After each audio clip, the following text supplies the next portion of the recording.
Good afternoon. My name is Alina Frolova, and I want to thank everybody who joins us in Ukraine Media Center Ukrinform. Our first briefing today is dedicated to preparation of Ukraine to the heating season, and our guest today is Oleksandr Kharchenko, the director preparation to the heating season that we expect to be going on closer to something similar to the last heating season. The expectations are such that in October and November there will be new strikes on our power grid, including area lines and generation capacities.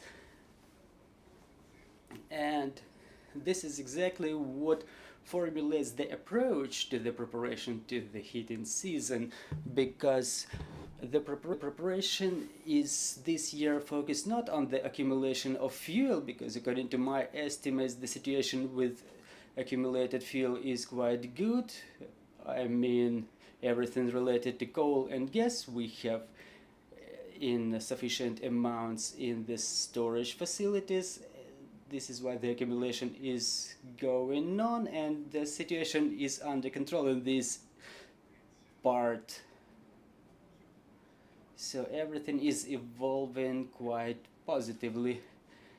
Talking about the protection of the infrastructure and repair of the damaged and destroyed infrastructure, in my opinion, the situation looks as follows. Talking about the aerial lines, the large part of the work have already been done.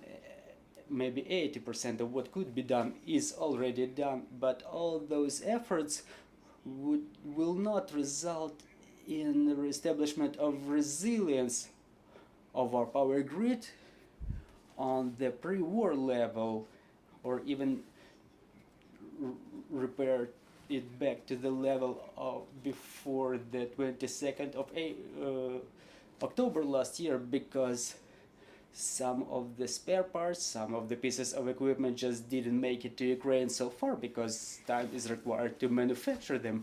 So the first high voltage transformers are going to be received in August, and the intense flow will begin maybe in October, November, December, when the contracted amounts of new transformers will be coming to Ukraine. That's both good and bad news at the same time. The bad news because we won't have enough time to reinstall it to the full extent, to the extent required by the power grid. I'm not going to give you the exact figures because that's not going to be right, but anyway, we will not make it installing them in time, but still we will have reserves that in case of resumption of Russian attacks will help us to steadily and quickly resume the operation of the generation capacity. So these are the two aspects of this piece of news. The situation is difficult in the area of coal generation, because if the nuclear generation was not affected by the strikes and now the scheduled maintenance is underway with Energoatom, and I'm sure they will have everything prepared by the beginning of the heating season in the same way as Ukrohydroenergo does. They repair everything that can be repaired and the works are quite intense. So in the area of coal generation the situation is a little bit worse, both in state sector. So the situation is complicated in terms of repairs and efficiency of operation of Centrenergo, the government-controlled company. And in the private sector, DTEC, who is the main player in the private coal generation field, they have problems since they cannot be held by donors. As a private company, they don't get a lot of technical assistance, and their financial situation is quite complicated, just like the whole of the energy industry, which is significantly underfunded due to a number of reasons today. So in part of the coal generation the situation is more complicated. However, even there the repair works are underway. There is the cannibalization of the damaged capacities that are condemned They help as a source of the spare parts, so those kinds of works are in progress. So in brief, I'm sure that the energy technicians do everything they can to properly prepare to the heating season. The work is quite intense in part of the physical protection installation of the additional physical barriers which would protect our high voltage substations and generation capacities against the strikes. Still, we have to expect for quite a difficult winter. Well, so there's a number of questions. To what extent the absence of the Zaporizhia nuclear power plant and the fact that we don't have Kakhovka water reservoir now anymore, how it all resulted in the operation of the power grid? What can we compensate those capacities with? Well, talking about Kakhovka, it didn't have any significant influence. Yes, it's painful, it's unpleasant, but it's not something of principle. And Zaporizhia nuclear power plant, should it be under the control of Ukraine, should it be under control and in full operation as a part of the power grid, it would crucially change the situation with the generation capacities. And obviously, if Zaporizhia nuclear power plant is getting back under our control, it can be reinstalled into the system quite briefly. Well, however, there are certain doubts about that. That could be quite a positive case for Ukrainian power grid. Well, and how do the partners help us now? And are there any plans of emergency support for winter period when we expect the damage of our infrastructure? And another question in this same context, if we talk about the protection of the infrastructure, we understand we have limited resources in terms of air defense, but are the key power generating capacities protected? Well, I'll be honest, I'm not ready to answer the second part of your question, and I think no one is. But the deficit of air defense systems in the country is a real significant matter. There is a serious work underway on installation of physical protection. I mean, installation of physical barriers for the power generating capacities. They will be installed on a number of facilities, but they don't guarantee 100% protection against the missile strikes. I cannot say that they will work 100% in terms of, in case of missile strikes. The situation with the drones is a little bit different. We understand better how to stop them or how to prevent them from targeting our facilities. In my opinion, what can be done is done into 100%.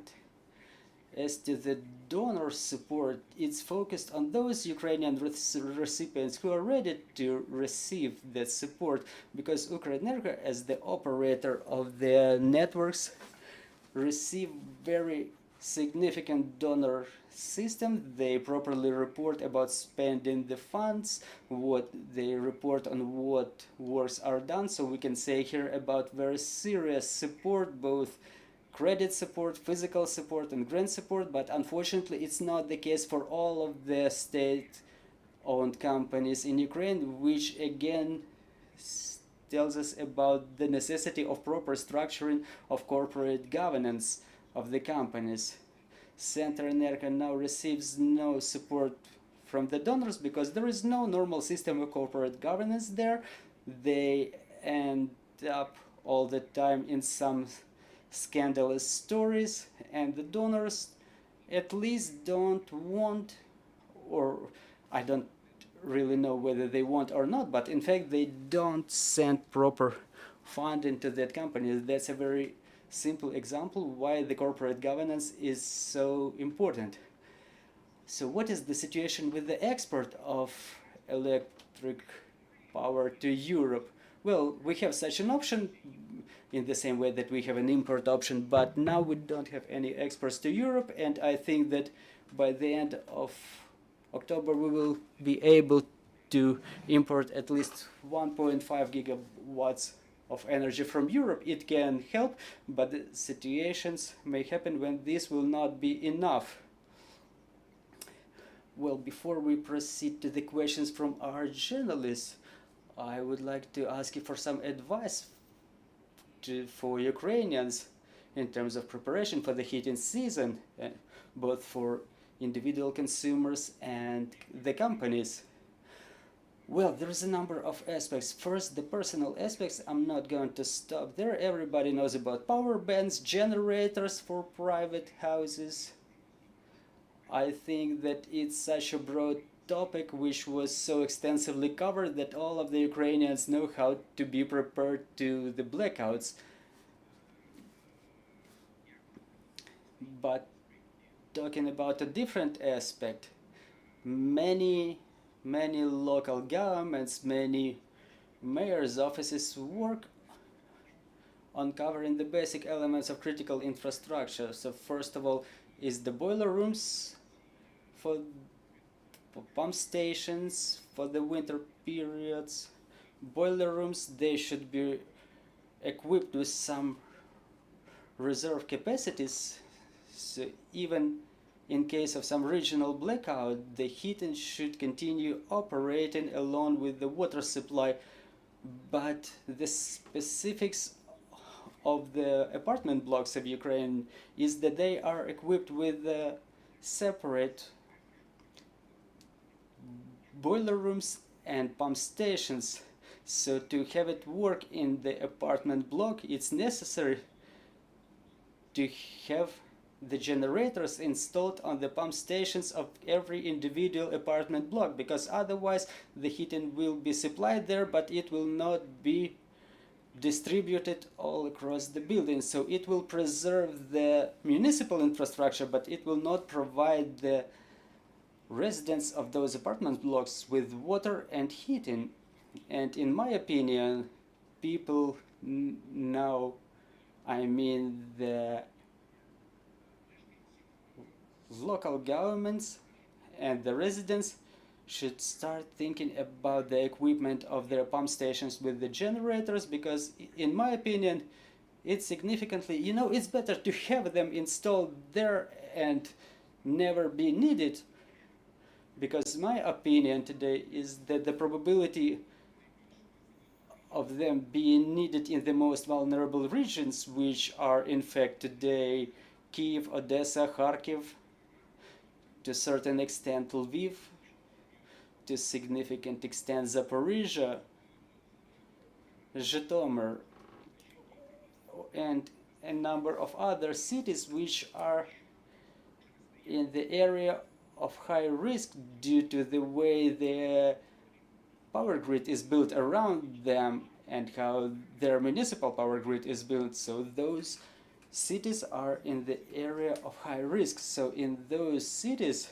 the autonomous power supply for critical infrastructure is crucial, but the residents of the apartment blocks should think about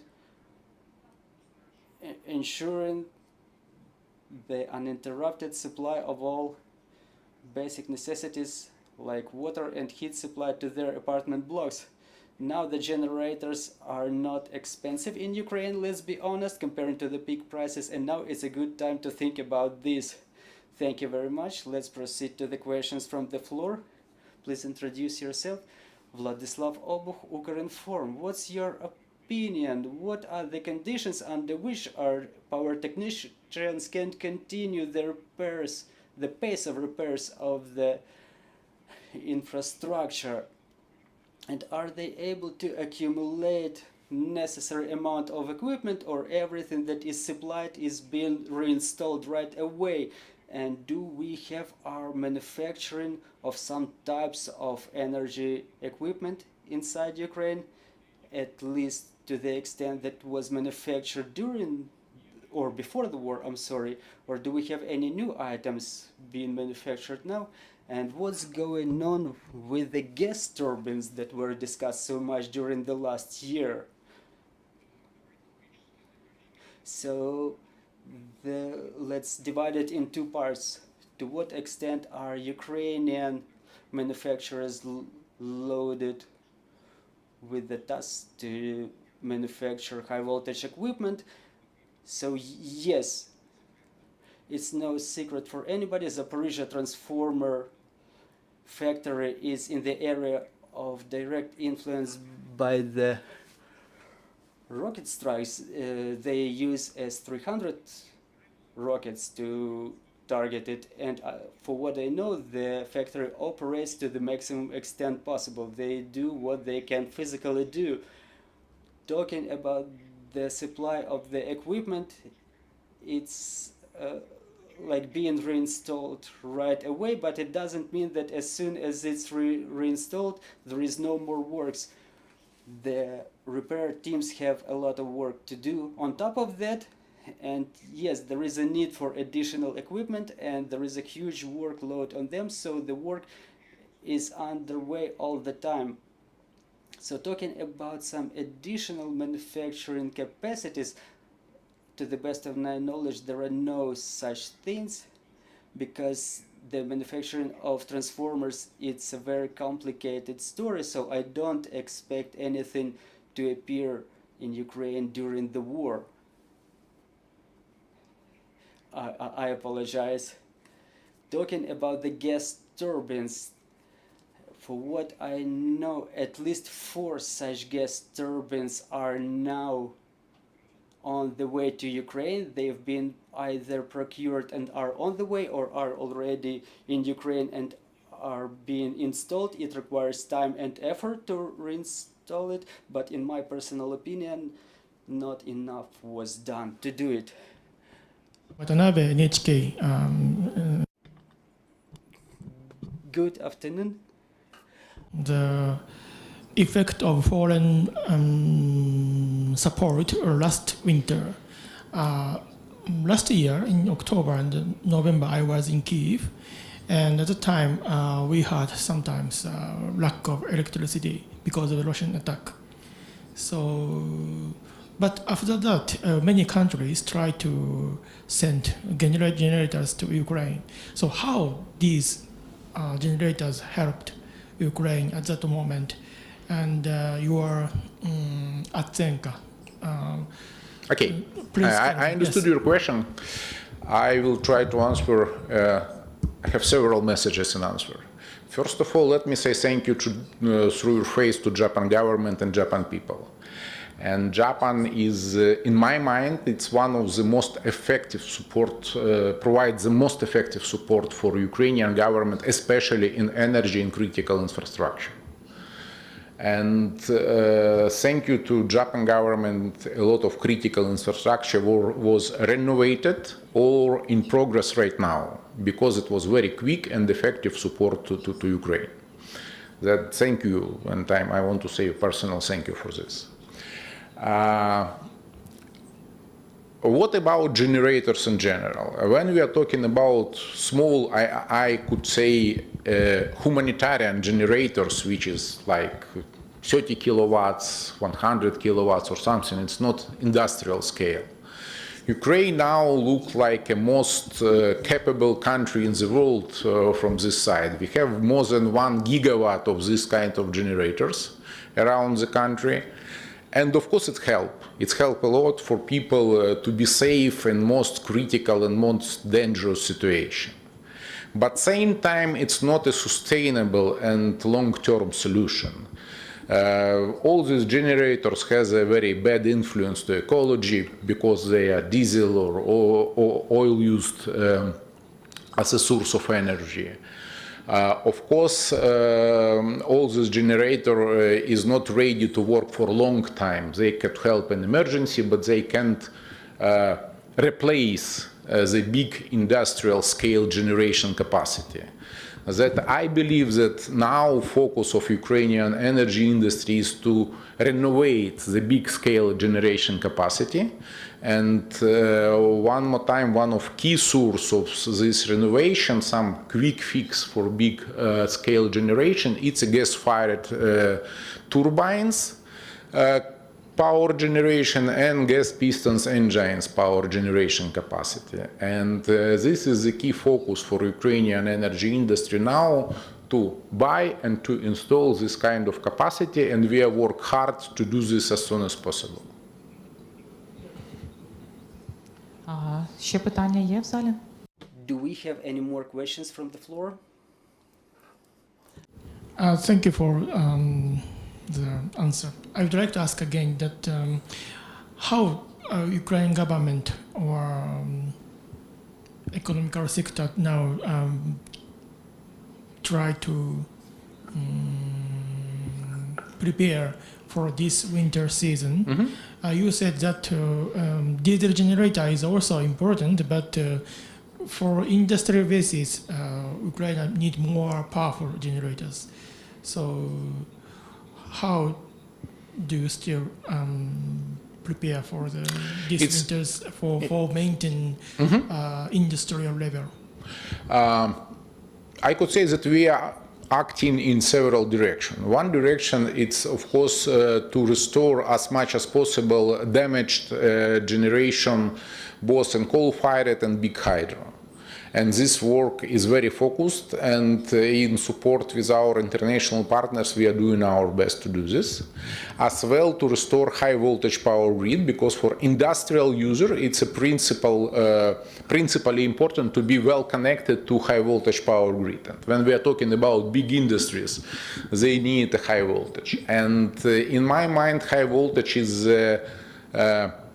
best is the leader of renovation right now. They have the best results, and they are doing very good work to restore supply capacity for all key industrial players, including big steel producers, including big chemical producers, including big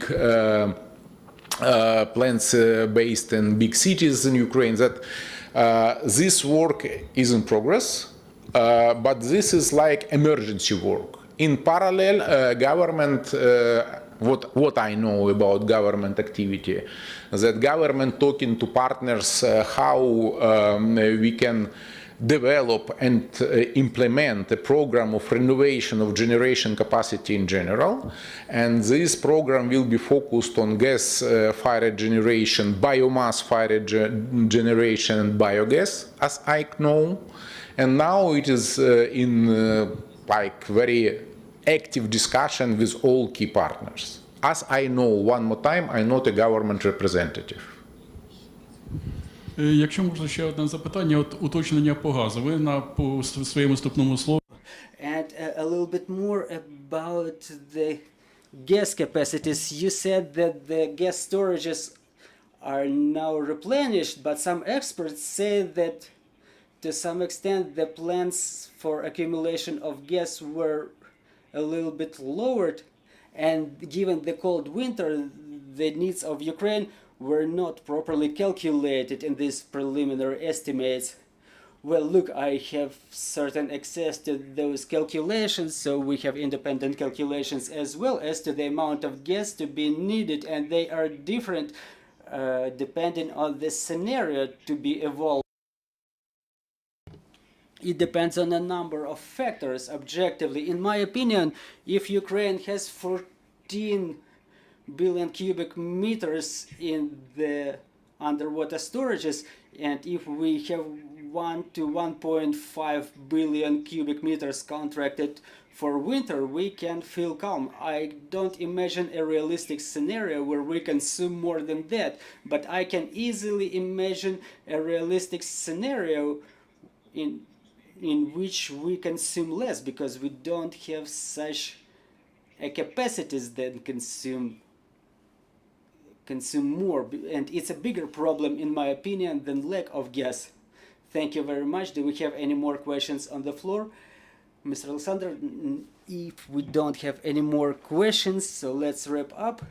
I'm reminding you that preparation has already started, so please fulfill the advice of the experts, and we hope that this winter we will suffer less damages and destruction. I'm reminding you, you were with Media Center Ukraine Forum. Stay